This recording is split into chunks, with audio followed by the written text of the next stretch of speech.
சரி, நீங்கள் ஒன்று பண்ணுங்க. இருங்க அது இல்லை, ஒன்று பண்ணுங்க. நீங்கள் அது நீங்கள் காட்டுங்க. ஒரு நிமிஷம் இருங்க. நீங்கள் அதை காட்டுங்க. அம்மா அதை காட்டுங்க. வீடியோவில் வாங்க. இப்போ நீங்கள் என்ன பண்ணுறீங்கன்னா, அந்த பனங்கருப்பட்டியில் கீழே கொஞ்சம் கத்தியில் அறுத்து விட்டீங்கன்னா அது உட்காந்துக்கும். இல்லாட்டி முழுன்னு ஆடும். அதுக்கு மேலே ஒரு கரண்டி ஸ்பூன் எடுத்து நீங்கள் அந்த வட்டமாக இருக்கிறதுல தோண்டுனீங்கன்னா அதுக்குள்ளேயே குழி வரும். அதுக்கப்புறம் அந்த குழிக்குள்ளே நல்லெண்ணெய் ஊற்றி தெய்வம் போடுங்க, சரியாக வரும். அவ்வளோதான்.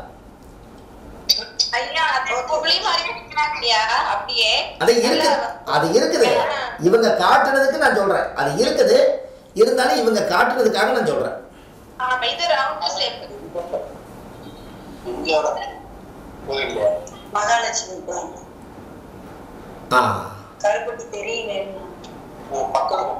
கரெக்டுங்கம்மா, கரெக்ட். இன்னைக்கு என்ன நட்சத்திரம்னு சொல்லுங்க. இன்னைக்கு என்ன நட்சத்திரம்?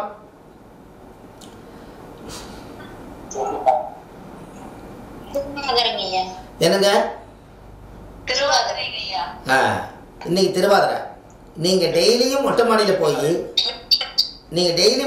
போய் ஒரு நட்சத்திரமும் அஸ்வினி நட்சத்திரம் வரும்போது மொட்டை மாடியில் போய் தலகாணி இல்லாமல் அப்படியே படுத்துக்கங்க. மாசாணியாத்தா எப்படி படுத்துருக்குதோ அது மாதிரி மலாக்கா படுத்துக்கங்க. வானத்தை பாருங்க. ஒரு நட்சத்திரம் இன்னைக்கு அது பிரைட் பண்ணிகிட்டே இருக்கும், அஸ்வினி. அடுத்த நாள் பரணினா வெள்ளி நல்லா சுக்கரை மின்னும். அடுத்து கிருத்திகினா மின்னும், ரோகிணினா மின்னும். இப்படியே 27 நட்சத்திரமும் டெய்லி அந்த நட்சத்திரத்துடைய பிரதிபலன் இந்த பூமிக்கு வருது. ஒரு ஜோசியராக இருக்கக்கூடியவங்க, நட்சத்திரத்தை ஆராய்ச்சி பண்ணக்கூடியவங்க 27 நட்சத்திரத்தையும் 27 நாள் நீங்கள் மறக்காமல் நீங்கள் மொட்டை மாடியில் பார்த்துட்டிங்கன்னா உங்களுக்கு நட்சத்திரத்தினுடைய சொந்தம் நீங்கள் ஆயிடுவீங்க. அதுக்கப்புறம் உங்களுக்கு ஜோதிடம் சரமாரியாக வரும். எப்படி ஐயா, புரியுதா? நீங்க பார்த்தா ஆமா, ஒரு 1/4 மணி நேரம் பாருங்க, ஒரு 1/2 மணி நேரம் பாருங்க போதும். டெய்லி நட்சத்திர நிலா எப்படி இருக்குது சார் நல்லா தெரிஞ்சுங்க. இது வரைக்கும் சூரிய நமஸ்காரம் பண்ணியிருக்கீங்க, சந்திர நமஸ்காரம் பண்ணியிருக்கீங்களா?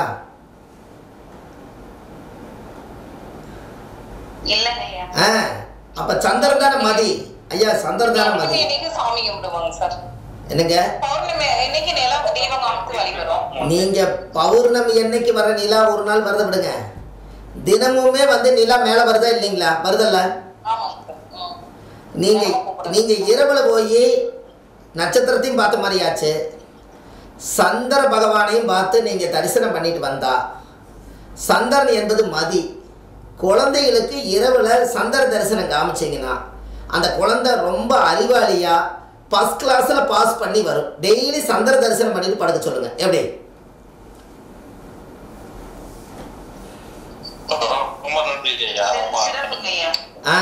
அந்த காலத்துல அதை என்ன பண்ணிட்டாங்கன்னா, இதைய முன்னோர்கள் எப்படி வகுத்தாங்கன்னா, குழந்தைக்கு சோறு ஊட்டும் போது இதை பார் நிலாச்சோறுன்னு சொல்லி நிலாவை காமிச்சு, பாட்டி வடை சுடுதுன்னு சொல்லி நிலாவை அந்த குழந்தைய பார்க்க சொல்லி, அந்த நைட்டு பகலில் தான் சூரியனை பார்க்க முடியாதே நம்மளால, அதனால சந்திரனை பார்க்க சொல்லி சந்திரனுடைய பிரதிபலன் அது டைரக்டாக அந்த குழந்தைக்கு கண்ணில் ஒளி வரும்போது மதி நுட்பத்துக்கு அதிபதியாகப்பட்டவர் சந்திரனாக இருக்கிறனால, சந்திரன் என்பது மதியாக இருக்கிறனால இரவு தரிசனம் நிலாவை பார்த்துட்டு தூங்குனீங்கன்னா காலையில் நீங்கள் என்னென்ன நினச்சிட்டு வந்தீங்களோ அது பூராமே நிலா உங்களை மறக்க விடாமல் அந்த காரியத்தை செய்ய விடும். எப்படி?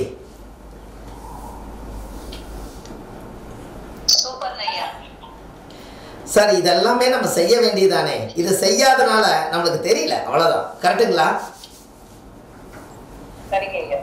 இல்லை, நம்ம செய்ய இப்போ சொல்லியாச்சு செய்வீங்க. இது யாரோ ஒருத்தர் முன்னோர்கள் சொல்லணுமல்ல. ஒரு ஜோசியராவது யாரோ ஒருத்தர் இதை சொன்னா தானே உங்களுக்கு புரியும். சொல்லின்னு எப்படி இருக்கும்?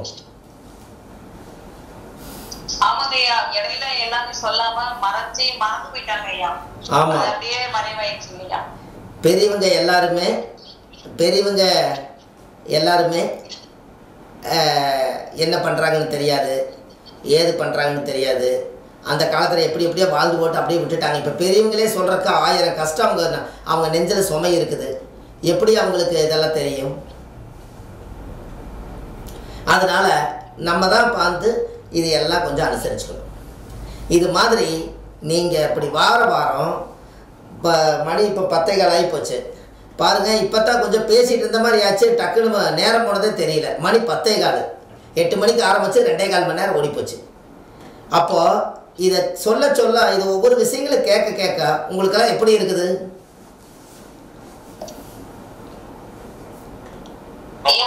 அதிகரிக்குதுங்க ஐயா. வணக்கங்க ஐயா, சென்னையில இருந்து செல்வகுமாரிங்க ஐயா. ஆர்வம் அதிகரிக்குதுங்க ஐயா. அந்த சோர்வுன்றது வரலங்க ஐயா. ஒவ்வொன்னும் நோட் பண்ணாமே மனசுல ஆழ் மனசுல உட்காருதுங்க ஐயா. அவ்வளவு முக்கியமான விஷயங்களை இன்னைக்கு பகிர்ந்துருக்கீங்க. எல்லாமே ரொம்ப சிறப்பான விஷயங்க ஐயா. எல்லாமே ரொம்ப அருமையா கொடுத்துருக்கீங்க, எளிமையா கொடுத்துருக்கீங்க. எல்லாரும் செய்யற விதத்துல இருக்கு. அது மட்டும் இல்லாம எல்லாமே ஜோதிடர்களுக்கும் மனசுல பதியக்கூடிய ஒரு அளவுல எளிமையா இருக்குங்க. ரொம்ப ரொம்ப நன்றிங்க. குரு வாழ்க, குருவே துணை. அதுதான் வேணும். ஐயா வணக்கம் ஐயா.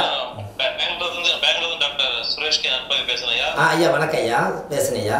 ஐயா நீங்க சொன்னமா ஒரு யோசனை வருதுன்னா, இந்த வகுப்பு முடிஞ்ச பிறகு நம்ம ஒரு சங்கம் ஆரம்பிக்கலையா? இது என்னன்னா ஆதிகால பரிகார ஜோதிடர் சேவா சங்கம்னு எல்லாரும் சங்கத்தை சேர்த்து ஒரு சங்கத்தினால 4 பேருக்கு ஒரு ஜோதிடர் எப்படி இருக்கணும், அவங்களுடைய ஒரு கௌரவம் குணாதிசல நம்ம சங்கத்தை மூலம் எடுத்து கொடுக்கலாம்னு இந்த தெருவுல ஒரு ஆசீர்வாதம் இருக்கு. நான் இன்னைக்கு திருப்பதி இருக்கேன் ஐயா. திருப்பதி மலை நிரலத்தை பேசிட்டு இருக்கேன் ஐயா. ரொம்ப சந்தோஷங்க ஐயா. நம்ம எல்லாருக்கும் திருப்பதியில பிரார்த்தனை வச்சுட்டு வரும்போது வேலைக்கு கல்கண்டு பிரசாதமும் திருப்பதி எடுத்து கொண்டு வரையா. ரொம்ப இன்னைக்கு பிரார்த்தனை சேர்த்து அதான் பாருங்க, ஒரு அம்மா நிசாமா வந்து நான் மலேசியா நல்லபடியாக வந்து சேர்ந்துட்டேன்னு நிசாமா போட்டிருந்தாங்க. அது மாதிரி ஒவ்வொருத்தரும் ஒரு திசையில் இருந்து இந்த எப்படியாவது இந்த பரிகாரத்தை படிக்கிறதுக்கு உங்களுக்கெல்லாம் இவ்வளோ ஆர்வம் இருக்குது பாருங்க. அதுக்கே எனக்கு ரொம்ப சந்தோஷமா இருக்கு, மகிழ்ச்சியா இருக்கு பாருங்க. ரொம்ப சந்தோஷம். அதாவது பட்டிமன்றம் எப்பங்கயா? பட்டிமன்றங்கிறது அதாங்கம்மா, இந்த திருச்செந்தூர் போயிட்டு வந்துட்டு நம்ம ஏதாவது ஒரு நேரடி வகுப்பு ஃபர்ஸ்ட் போடுவோங்க. இப்போ 70 பேர் ஒரு நாள் நம்ம சந்திப்போம். இந்த குழுவில் 70 பேர் இருக்காங்க. 70 பேர் முதல்ல ஒரு நாள் ஒரு நேரடி வகுப்பு போடுவோம். அப்போ தான் உங்களுக்கு அது போடுங்க. அது ஒரு நாள் சந்திச்சுட்டு அப்புறம் மறுபடியும் கிளாஸு ஏதோ திட்டங்களை அறிவிப்போம். இப்போ பாருங்கள், நம்ம திருச்செந்தூர் 22ஆம் தேதி இரவு நைட்டு கரெக்டாக திருச்செந்தூர் கிளம்புறோம். இந்த குழுவிலே கொஞ்சம் பேர் வர்றாங்க. அப்புறம் நம்ம என்னுடைய சார்பில் இருக்கிற முதல்ல ஆரம்பத்தில் இருக்கிற குழுவில் இருக்கிறவங்களும் கொஞ்சம் பேர் வராங்க. எல்லாம் சேர்ந்து ஒரு பஸ்ஸு நிறையா புக்கிங் ஆகிருக்குது. 22ஆம் தேதி அன்னைக்கு இரவு ஒரு இதில் குழுவில் இருக்கிறவங்களும் கூட பணம் கட்டிக்கிறவங்க வரணும்னு நினச்சிட்டு இருக்கிறவங்க எல்லோரும் ஒரு 6 மணிலேருந்து 7 மணிக்குள்ளே நம்ம ஜோதிட அலுவலகத்துக்கு திருப்பூர் வந்துடுங்க. திருப்பூரில் தான் பஸ்ஸு நிற்கிது. அங்கே தான் ஒரு விநாயகர் கோயிலை வச்சு தேங்காயோட சாயம் விட்டுட்டு வியாழக்கிழமைக்கு இரவு ஒரு டிஃபன் சாப்பிட்டு வண்டி ஏறி உட்காந்தா விடிய காலையில் திருச்செந்தூர் கடலில் போய் சூரிய உதயத்தை பார்த்துட்டு அங்கே திருச்செந்தூர் கடலில் ஒரு ட்ரெஸ்ஸு மட்டும் போட்டுக்கிறதுக்கு நீங்கள் கடலில் விடுற மாதிரி ஒரு ட்ரெஸ்ஸை எடுத்துக்கோங்க. எதுக்குன்னா ஒரு 21 கலசம் வச்சு ஒரு 108 மூலிகை ஒரு 108 மூலிகை யாகம் பண்ணி ஒரு 108 விதமான சாபங்களை எல்லாம் ஆத்துமாத்துமா உங்களோட ஜாதகத்தில் இருக்கக்கூடிய அந்த கர்மாவை எல்லாம் சுத்தப்படுத்தி முதல்ல ஜோதிடர் புனிதமாகணுங்கிறது என்னுடைய கொள்கை. மற்றவங்க கிட்டேருந்து ஜாதகத்தை நீங்கள் வாங்கும்போது அவர் எத்தனையோ பாவங்கள் பண்ணியிருக்கலாம். அந்த பாவத்துக்கெல்லாம் ஒரு தட்சணை வச்சு நம்ம கையில் கர்மாவை கொண்டு வந்து ஒப்படைச்சிட்றாங்க. அந்த கர்மா எல்லாம் நம்மளுக்கும் நம்ம குழந்தைகளுக்கும் தான் போகுது. ஏன்னா ஜோசியர்கிட்ட தீராது எதுவும் இல்லைன்னு நம்மகிட்ட கொடுத்துறாங்க.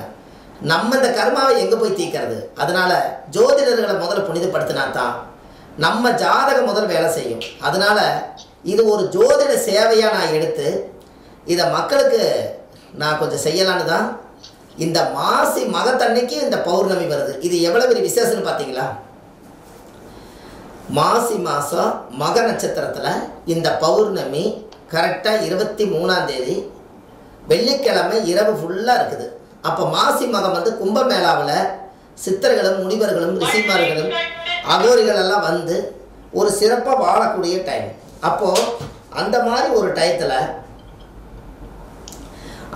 ஒரு டயத்தில் நாம் ஜோதிடராக இருக்கக்கூடியவங்க ஒரு கடலில் போய் நீராடி ஒரு நாளிகை கிணத்துல போய் குளித்து நம்ம பாவங்களை எல்லாம் போக்கி நமக்கு வாக்கு பலிதம் வாக்கு சித்தியை உருவாக்கிக்கிறதுக்கு ஒரு சக்தி வாய்ந்த ஒரு கடலோட ஓசையில் நம்ம ஒரு பரிகாரம் நமக்கு தேவையானதெல்லாம் பண்ணி நாமளும் போய் கடலை ஒழிச்சு முருகனை தரிசனம் பண்ணிட்டு விஸ்வாமுத்திர கோயில் ராமருக்கே நவகலச பூஜை பண்ணி ராமருடைய பிரம்மகத்தி தோஷத்தை நிவர்த்தி பண்ணக்கூடிய விஸ்வாமுத்திர் வந்து ஸ்ரீசக்கரத்தை உருவாக்கிட்டு கூடங்குள விஜயாவதியில் இருக்கிறனால அப்படியே நேராக கன்னியாகுமரியில் போய் கன்னியாகுமரி அம்மனை கும்பிட்டுட்டு அதுக்கு அடுத்தது விஸ்வாமுத்திர கோயிலில் போய் அங்கே 27 அபிஷேகத்தை போய் முறையாக நம்ம பார்த்து அதுக்கு பூஜை புனஸ்டானங்கள்லாம் செஞ்சு எல்லா அபிஷேகம் பண்ணி அந்த தீர்த்தத்தை எல்லாம் நம்ம வாங்கி குடிச்சிட்டு அதுக்கப்புறம் ஒரு கூட திருநூறு எடுத்து விஸ்வாமுத்திர மேலே கொட்டுவாங்க.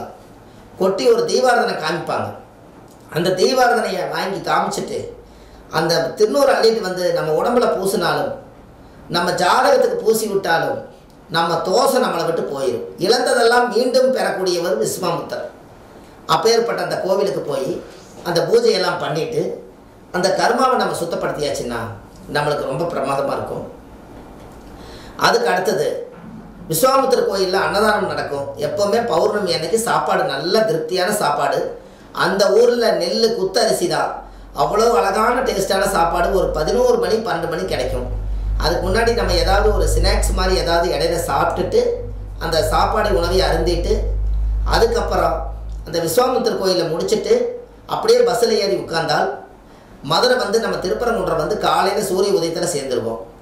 அதுக்கப்புறம் சூரிய உதயத்தில் வந்து சேர்ந்த உடனே அங்கே மண்டபத்தில் வந்து எல்லாத்துக்கும் குளிக்கிறதுக்கும் எல்லாமே அங்கே சபரியம் இருக்குது. கிளீனாக குளிச்சுட்டு ஃபஸ்ட்டு முருகனை நம்ம தரிசனம் பண்ணுறோம். முருகனை தரிசனம் பண்ணிட்டு லக்னம் முடக்க தோஷம் இருக்கிறவங்களுக்கும் லக்னாதிபதி முடக்க தோஷம் இருக்கிறவங்களுக்கும் சந்திரன் முடக்கில் மாட்டிக்கிறவங்களுக்கும் லக்னத்தில் மாந்தி இருக்கிறவங்களுக்கும் இவங்களுக்கெல்லாம் இன்மையிலும் நன்மை தருவார். அந்த கோவிலில் ஒரு பெரிய ஒரு சக்தி வாய்ந்த ஒரு பவர் இருக்குது. என்ன பவர்னா போன ஜென்மத்தினுடைய பாவமும் இந்த ஜென்மத்தினுடைய பாவமும் ரெண்டும் சேர்ந்து தீக்கிறதுக்கு பேர் தான் இன்மையிலும் நன்மை தருவார். இந்த கோயிலோட சிறப்பு என்னன்னு கேட்டீங்கன்னா அங்கே சிவன் வந்து இங்கேருந்து போகும்போது பார்த்தீங்கன்னா சிவனை கும்பிட்ற மாதிரி இருக்கும். சிவன் அந்த பக்கம் திரும்பி இருப்பார். ஏன் திரும்பி இருக்கிறாருன்னா பார்வதியும் சிவனும் லிங்கத்துக்கே பூஜை பண்ணுறாங்க. அது அவள் அந்த கோவில் வந்து மதுரை மீனாட்சி அம்மன் கோவிலுக்கு 700 வருஷத்துக்கு மூத்தது. அந்த கோயிலில் முடிசூடாமல் ப்ரமோஷன் வாங்கிட்டு வந்து முடிசூடுறது அந்த ஊரில் எங்கே முடிசூடுறதா இருந்தாலும் அந்த கோயிலில் வந்து முடிசூடுவாங்க. அப்படி ஒரு வேளை முடிசூடி ப்ரமோஷன் வாங்கி அந்த கோயிலுக்கு அவங்க போகலினா அந்த மதுரையில் அந்த ஊரில் அவர் இருக்க மாட்டார் என்பது அந்த ஊரில் எல்லாம் மாறிடுவாராமா. அதனால் அந்த கோயிலுக்கு போயிட்டு வருவாங்க. அதனால் திருச்செந்தூருடைய கோயில் எப்படி இறங்கி போய் முருகனை பார்க்குறோமோ அதே மாதிரி இறங்கி கர்மாவையெல்லாம் இறக்கி வச்சுட்டு போவீங்க. புண்ணியத்தை வாங்கிட்டு மேடை வருவீங்க. அந்த மாதிரி இருக்கக்கூடிய இன்மையிலும் நன்மை தருவார் கோயிலில். உங்கள் பாவங்களை எல்லாம் தீர்த்துட்டு இந்த கோயிலுக்கு வந்துடுவோம். அதை முடிச்சுட்டு மதுரை மீனாட்சி அம்மன் கோயிலுக்குள்ளே நம்ம ஜாதகம் வேலை செய்யறதுக்கு பிச்சாண்டவர்னு ஒருத்தர் இருக்கிறார். அவர்கிட்ட போய் நம்ம ஜாதகத்தை வச்சாலும் இல்லை உங்கள் டேட் ஆஃப் பர்த் சொல்லிட்டு வந்தாலும் உங்கள் ஜாதகம் ஃபஸ்ட் கிளாஸாக வேலை செய்யும். அந்த பிச்சாண்டவர் கோயிலில் சாமி கும்பிட்டு மதுரை மீனாட்சி சுந்தரேஸ்வரை பார்த்துட்டு அகோர வீரபத்திரர் அதுக்குள்ளே இருப்பார். தூணில் 2 பேர் இப்படி சாஞ்ச மாதிரி. அவர் தான் உலகத்துக்கே பெரியாள். அந்த அகோர வீரபத்திரருக்கு போய் 2 தீபம் வாங்கி அங்கே சாமி கும்பிட்டுட்டு அதுக்கப்புறம் வர வழியில் எப்படி சூழ்நிலைன்னு பார்த்துட்டு கணக்கம்பட்டி வரலான்ட்டு இருக்கோம். பழனி வந்து அப்படியே திருப்பூர் வந்து சேர்ந்துடலாம். இதுக்கு இந்த குழுவில் இருக்கிறவங்களுக்கு இது ஒரு அறிவிச்சிருக்கேன். இன்னும் 2 நாள் தான் இருக்குது. இதில் விட்டு போனவங்க யாராவது இருக்கீங்களான்னு எனக்கு தெரியல. நிறைய பேர் பணம் கட்டியிருக்காங்க. வெளியிலேருந்து கட்டிக்கிறாங்க, இதிலேருந்து கட்டியிருக்காங்க. எல்லாத்துக்குமே நல்லா ஒரு சக்கரம் எந்திரம் அச்சரம் இதெல்லாமே ஒரு தெய்வ ஆலயங்களில் பவரில் வச்சு உங்களுக்கு கொடுக்குற பொருள் எல்லாமே விஸ்வாமுத்தருடைய ஸ்ரீ சக்கரத்தில் கொண்டு போய் உள்ளே வச்சு இது எல்லாம் உங்களுக்கு கொடுக்கலான்னு இந்த சக்கர வழிபாடு ஒன்று பண்ணலான்ட்டு இருக்கேன். அது எந்த அளவுக்கு சீக்கிரமாக அமைஞ்சு வந்தால் ரொம்ப சந்தோஷம். இது முடிச்சுட்டு நல்லபடியாக திருப்பூர் வந்ததுக்கப்புறம் அதுக்கு அடுத்தது ஒரு பரிகாரங்களும் வித்தியாசமான பரிகாரங்களை எல்லாம் ஆதி காலத்தில் முன்னோர்கள் வாழ்ந்த பரிகாரங்களும் ஜாதகத்தில் ஒரு கிரகங்களுக்கு எப்படி பரிகாரங்கள் சொல்கிறதுங்கிறதையும் அந்த அடுத்த வார கிளாஸில் உங்களுக்கு நான் சொல்லிக் கொடுக்குறேன். இதில் யாரெல்லாம் வரோன்னு நினைக்கிறாங்களோ அவங்கெல்லாம் இதில் பேர் கொடுத்துருப்பாங்கன்னு நினைக்கிறேன். ஏதாவது விட்டு போயிருந்தாலும் மறக்காமல் ஞாபகப்படுத்திடுங்க. இந்த பிரயாணம் வந்து மாசி மகத்தன்னைக்கு பண்ணுற யாகத்தில் அந்த ஒரு சித்தர் வந்து ஒரு ஓலைச்சுவடியில் எழுதி வச்சுக்கிறாரு. 7 தலைமுறையுடைய சாபம் மாசி மகத்தன்னைக்கு போய் யாகம் பண்ணினால் நிவர்த்தி ஆகுமா? எப்படி? யாருமே பேசுறீங்க.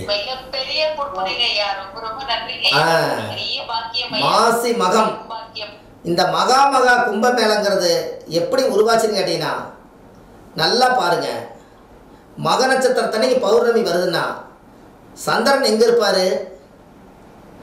சிம்மராசியில் இருப்பாரு. சூரியன் எங்க இருப்பாரு? கும்பத்தில் இருப்பாரு. அப்ப சூரியனும் சந்திரனும் மகா கும்பமேளங்கிறது மக நட்சத்திரத்தை வச்சு கும்பத்தை நோக்குது. அதனால மகம் பிளஸ் மகா கும்ப மேளா அப்படிங்கிறது 7 தலைமுறையில் செய்த பாவங்கள் எல்லாம் மக நட்சத்திரத்தன்னைக்கு ஒரு யாகத்தில் கலந்துக்கிட்டால் 7 தலைமுறை சாப நிவர்த்தியாகி 7 கடலுடைய நீர் குளிச்சுட்டு வந்தால் அவருக்கு 7 ஜென்ம பாவதோஷம் நிவர்த்தி ஆகுமா? எப்படி? அதனால தான் இந்த ஒரு யாத்திரை பயணத்தை உங்களுடைய அன்புக்காகவும் ஒரு ஜோதிடராக இருந்து செய்ய வேண்டிய கடமையாகவும் ஒரு சேவையாகவும் எடுத்து உங்களோட 2 நாளைக்கு நான் பயணிக்கிறேன்.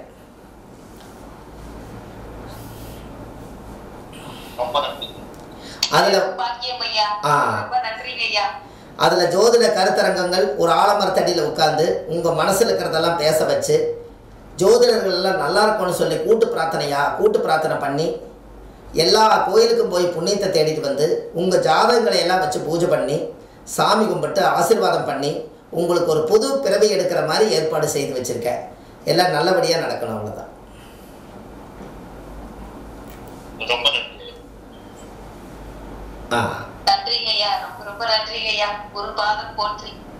அதனால எல்லாருமே திருப்பூர் ஆபீஸ்லேருந்து தான் கிளம்புது.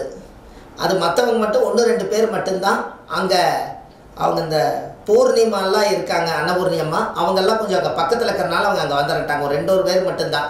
மற்றவங்க எல்லாருமே இந்த சீட்டு இங்கே வாங்க, எல்லாம் இடம் பிடிச்சி நல்லபடியாக திருப்தியாக போயிட்டு வரலாம். போயிட்டு வந்துட்டு இந்த ஜோதிடங்களையும் சேர்த்து கொஞ்சம் நம்ம ஜோதிடத்தையும் சேர்த்து வச்சு ஒரு மனிதரை யோகமாக மாற்ற முடியுமா அப்படிங்கிறத பற்றி நம்ம ஒரு ஆராய்ச்சி பண்ணுவோம். அது பண்ணலாம்னா சொல்லுங்க, பண்ணலாம், தப்பு இல்லை. கண்டிப்பா பண்ணலாங்க ஐயா. அது ஜோதிடம் மூலியமா கிரகவாரியா பாவக ரீதியா பார்த்து பண்றது வந்து எப்படின்ற ஒரு எளிமையை எடுத்து கொடுத்தீங்கன்னா நல்லா இருக்குங்க ஐயா. அதாவது திசா புத்திகளுக்கு பரிகாரம் எடுக்கலான்னு ஒரு ஐடியா வச்சிருக்கேன். உங்களுக்கெல்லாம் சம்மதம்னா சொல்லுங்க, எடுக்கலாம். 981 புத்தி இருக்குது.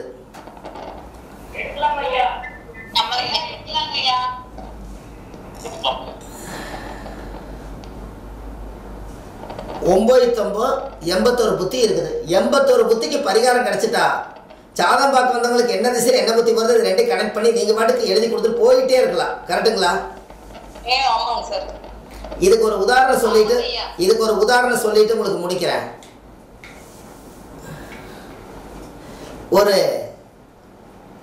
ஒரு குரு திசையில சுக்கிரன் புத்தியோ சுக்கிரன் திசையில குரு புத்தியோ நடந்தா அவங்களுக்கு ஒரு ஆதிகால பரிகாரம் வேணும். உங்களுக்கு இந்த பரிகாரத்துக்கு ஒரு விளக்கம் உங்களுக்கு வேணுமா? வேணுங்க சார். ஐயா வேணுங்க ஐயா. ஆமாங்க ஐயா.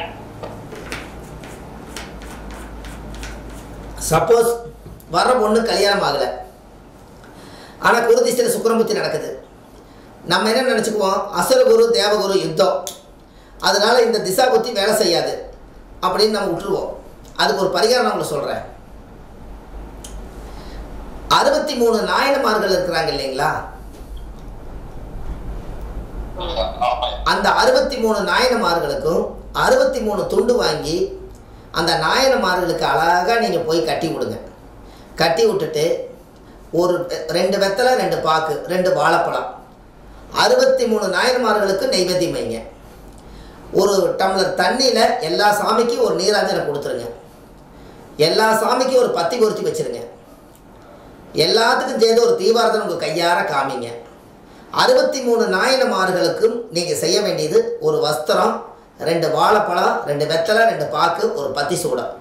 இதை மட்டும் ஒரு நாள் ரொம்ப பழமை வாய்ந்த கோயில் இருக்கக்கூடிய 63 நாயன்மார்களுக்கும் நீங்கள் எனக்கு நல்லபடியாக திருமணம் நடக்கணும், இந்த திருமணத்தில் எந்த தடையிலும் வரக்கூடாது, நல்லபடியாக எனக்கு பூஜை பண்ணி சிறப்பாக பெரியவர்களால் ஆசீர்வாதத்தில் எனக்கு கல்யாணம் நடக்கணும்னு சொல்லி 63 நாயன்மார்களுக்கு நீங்கள் செய்கிறத செஞ்சுட்டு அப்படியே நீங்கள் கீழே முட்டி போட்டு சரணாகதியாக 63 நாயனார்களுக்கும் ஒரு கோடி நமஸ்காரம் பண்ணிவிட்டு நீங்கள் வந்துடுங்க. அவங்களுக்கு அந்த 63 நாள்லையும் கூட ஒரு நல்ல செய்தி வந்து கல்யாணம் ஆயிடும். சரிங்களா? சரி, இது எப்படி எடுத்தேன் இந்த பரிகாரங்கிறத உங்களுக்கு விளக்கம் வேணும். எந்த கோயில் இருக்கீங்க? 63 நாயன்மார். ஐயா அம்மா பழமை வாய்ந்த கோயில் எல்லாம் திருச்செங்கோட்டிலேருந்து அத்தனாரீஸ்வரர் கோயில் இருக்குது. சிவன் ஸ்தலங்கள்ல 63 நாயன்மார்கள் இருக்கிறாங்க. இல்ல இல்ல இல்ல இல்ல நீங்க இப்ப நீங்க 63 நாயன்மார்கள் நிறைய இடத்துல இருக்கிறாங்க. அது நான் நம்ம போற இடத்துல இருக்குதான்னு கேட்டேங்க.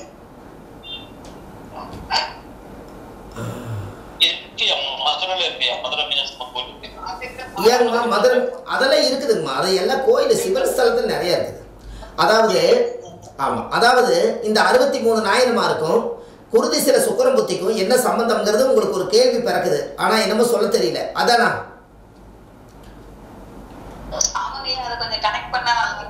நல்லா இருக்கும். இந்த நியூமராலஜியில் சுக்கரன் வந்து எத்தனை நம்பரா வருதுங்க? 6. குரு வந்து எத்தனை நம்பரா வர்றாரு? 3. அப்ப 63 வருதுங்களா?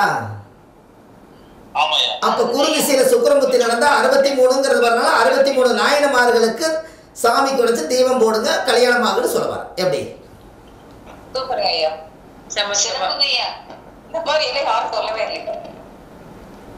எப்படிங்க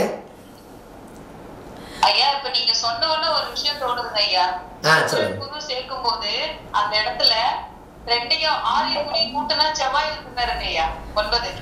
ஆமாங்க, ரொம்ப அற்புதமா இருக்குங்க ஐயா. அவ்வளவுதான். அதாவது சுக்கிரன் என்பது 1 நியூமராலஜியில் 1 சூரியன், 2 சந்திரன், 3 குரு, 4 ராகு, 5 புதன், 6 சுக்கிரன். அப்போ 6 என்பது சுக்கிரன், குரு என்பது 3. அப்போ 63ங்கிறது குரு திசையில் சுக்கிரன் புத்தி, சுக்கிரன் திசையில் குரு புத்தி வந்தால் இந்த 63ஆம் நம்பரில் தான் அவங்க திசா புத்தி வழி நடத்த போகிறாங்க. அப்போ 63ல் இந்த உலகத்தில் என்ன இருக்குதுன்னு பார்த்தா 63 நாயன்மார்கள் தான் இருக்காங்க.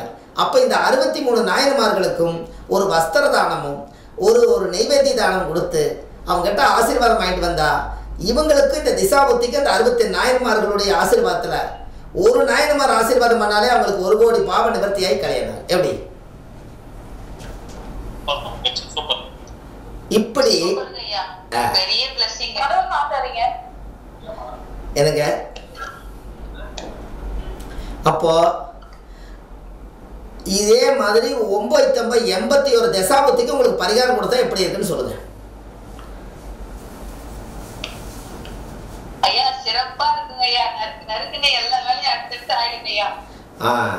அதுபோல நம்ம அடுத்த ட்ரிப்பு இந்த மாதிரி ஒரு சிறப்பாக செய்யலாம், நம்மளுக்கு நல்லது நடக்கும். இந்த மாதிரி ஒரு திசாபத்திகளுக்கெல்லாம் பரிகாரம் நம்ம தயார் பண்ணி 63க்கு எடுத்துட்டோம்னு வச்சுக்கோங்க. இந்த திசாபத்தியில் 81 பரிகாரம் நம்ம எடுத்துட்டோம்னா இந்த உலகத்தில் இதுவே உங்களுக்கு பெரிய அரங்கேற்றமாயிரும். நாளைக்கு வரலாறு பெற்ற பரிகாரமாக மாறிடும். நீங்கள் எழுதி முத்திரை குத்தி கொடுக்கலாம், அவ்வளோதான். ரைட்டுங்களா? ஆனால் எல்லாமே ஆன்மீக பரிகாரம் தான், ஆதிகால பரிகாரம் தான், முன்னோர்கள் வாழ்ந்த பரிகாரம் தான் நம்ம எடுக்க போகிறோம். எந்த மிராக்கலான விஷயம் எடுக்க மாட்டோம், இதுதான் எடுப்போம். அதனால் இது நம்ம கண்டிப்பாக இதை செய்வோம். கரெக்டுங்களா?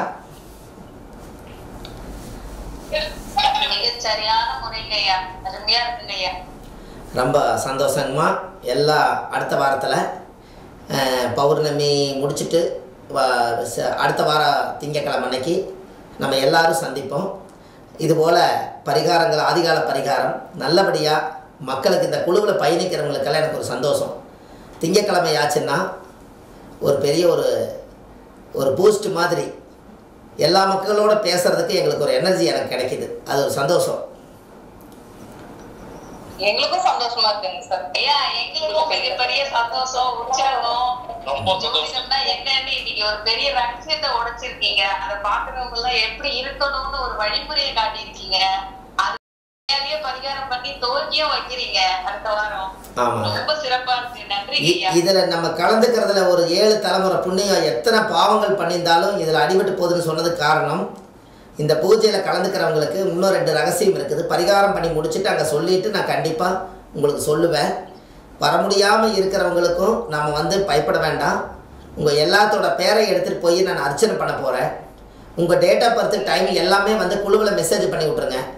எல்லாத்தையுமே ஒரு பிரிண்ட் மாதிரி போட்டுருவோம். ஒரு ஜாதகம் மாதிரி கையில் எழுதலான்னு சொல்லியிருக்கேன். ஸ்டாப்பு கிட்ட சொல்லி எல்லாத்தோட ஜாதகத்தையும் கணிச்சு கையில் எழுதுங்கன்னு சொல்லியிருக்கேன். உள்ளுக்குள்ளே ஒரு 70 பேர் இருக்கீங்க. 70 பேருமே உங்கள் date of birth time place நீங்கள் ஜாதகம் கொடுத்தாலும் சரி, டேட் ஆஃப் பர்த் கொடுத்தாலும் சரி, எல்லாத்தையுமே நீட்டாக சாதகமாக எழுதி அதை எல்லாருமே மஞ்சள் தொடச்சி விஸ்வாமுத்தருடைய கோயில் கருவறைக்குள்ளே வச்சு உங்களுக்கு நான் பூஜை பண்ணி கொடுக்குறேன்.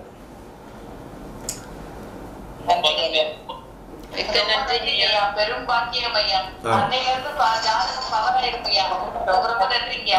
எல்லாருமே நல்லா இருக்கணும். இந்த பூர்த்தி ஆகிறது வந்து இந்த பரிகாரத்தில் வந்து அவங்க எல்லாரும் நல்லா இருக்கணும்.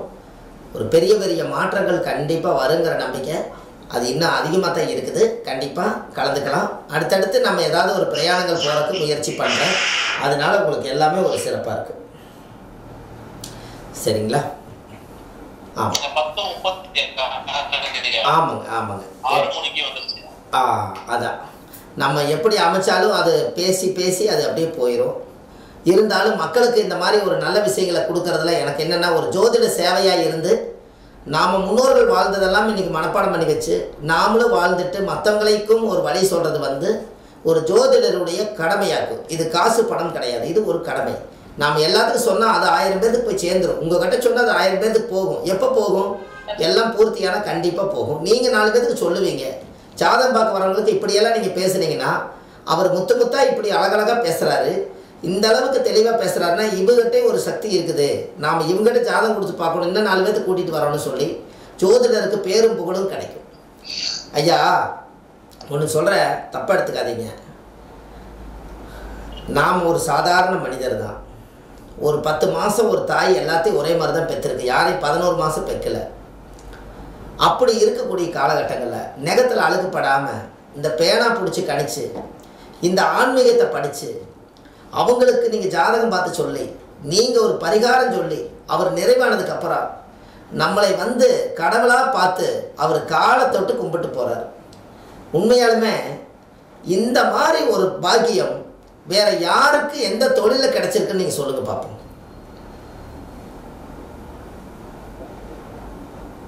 ஐயா வேற யாருக்கும் சாத்தியம் இல்லைங்க ஐயா. ஒரு வக்கீல் கிட்ட கூட மறைக்க கூடாதுன்னு சொல்றாங்க. டாக்டர் வந்து போன அப்புறம் தான் கணிக்கிறாரு. ஆனா ஜோதிடர் மட்டும்தான் அவங்க முன்னேறி தலைமுறை பின்னேறி தலைமுறையும் கணிக்கிறாங்க. அவங்களுக்கு என்ன உடம்புல என்ன பிரச்சனை வரும் நோயின்னு இங்க ஜோதிடர் உட்கார்ந்த இடத்துல இருந்தே கணிச்சிடுறாருங்க ஐயா. அவர் அதெல்லாம் படிக்கிறது இல்லை. அப்போ இந்த துறையில வர்றதுக்கு அப்போ நம்ம வந்து நம்ம பாவத்தவே கொடுக்க மாட்டோம். நம்ம தொடவே வேண்டாம்போ. ஐயோ அப்படியெல்லாம் இல்லைங்க, நாங்கள் உங்களை தொட்டு கும்பிட்டா எங்களுக்கு ஏதாவது ஒரு நல்லது நடக்குன்னு சொல்லி நீங்கள் இவ்வளவு செஞ்சுக்கிறீங்கன்னு அவங்க இவ்வளவு தூரம் வர்றாங்க. ஒரு சாதாரண ஒரு தப்பு பண்ணிட்டுன்னு கூட காலில் விழுந்தா கூட விலக மாட்டாங்க. ஆனால் ஒரு ஜோதிடர் ஒரு நல்ல ஜோதிடராக இந்த உலக சேவையாக இருந்து மக்களுக்கு மக்களாக இருந்து செஞ்ச சேவைக்கு அவர் ஜோசியருக்கு வந்து காலத்தொட்டு கும்பிட்டு போகிறாங்கன்னா உண்மையாலுமே உங்களுக்கு கொடுப்பனையான தொழிலை ஆண்டம் கொடுத்துக்கிறாங்கன்னா உங்களுடைய தாத்தா பாட்டி உங்கள் அப்பா அம்மா செய்த புண்ணியம்தான் உங்களை இந்த ஜோதிடராக இன்னைக்கு உருவாக்கியிருக்கு. கரெக்டுங்களா? அவ்வளோதான். அதை தக்க வச்சு நாமளும் இந்த ஜோதிடத்துக்கு எதையாவது ஒன்று செஞ்சு கொடுக்கணுங்கிறதுக்காகத்தான் இந்த ஆதிகால பரிகார புத்தகத்தை நம்ம எழுதணும்.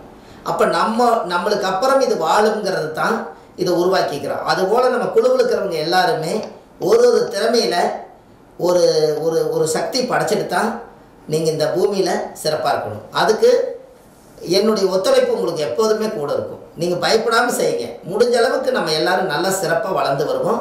தொழிலில் ஜோதிடத்தை வாழ வைப்போம். சரிங்களா? ரொம்ப மகிழ்ச்சி ஐயா. ரொம்ப சந்தோஷம் ஐயா. எல்லாத்துக்கும் இந்த குழுவில் பயணித்து இவ்வளவு நேரம் பொறுமையாக இருந்து கேட்டு எல்லாத்துக்கும் ஒரு மனநிறைவான எல்லா மக்களுக்கும் என்னுடைய மனமார்ந்த நன்றி தெரிவிச்சுக்கிறேங்க.